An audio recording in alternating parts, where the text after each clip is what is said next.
खुलुमबाय, नोंथांमोनखौ आंनि एनबि बड' निउसआव बरायबाय।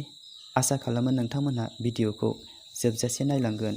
सेथि रादाबाव दङ रुंसारि जोंसार मोसाहारिनि अनजालि बिसि आरो जोंसार मोसाहारिनि बिफाया दिनै खौरांगिरिनि सिगाङाव बुंथिदों दि आंनि फिसायखौ आसाम पुलिसआ जिउ फोजोबदों, बेनिखायनो आसाम पुलिसनि साख्रिखौ नांगौ होननानै दाबि खालामदों। लोगोसे जोंसार मोसाहारिनि बिफायाबो बेबायदि अरायथा नङै साख्रिखौ नाङा होननानै खौरांगिरिनि सिगाङाव बुंदों।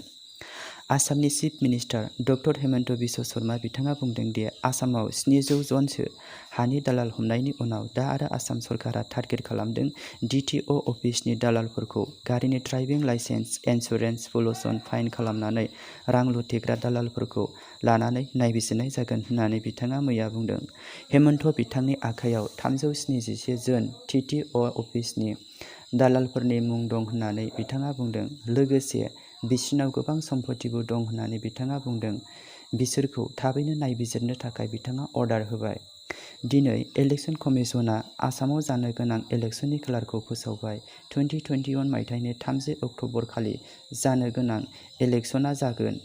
गासै मोन 6 समस्तियाव जानो गोनांमोन, नाथाय दा 5था समस्तियावल'सो बाइ इलेक्शना जागोन मानोना माजुलि समस्तियाव सर्बानन्द सन'वालआ दिनैसिमबो रिजाइन होआखै।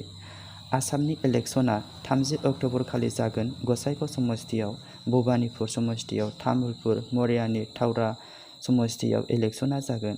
बे इलेक्शननि भटखौ 2 नबेम्बर खालि साननानै 2 नबेम्बर खालिनो होगोन होननानै मिथिनाय जादों।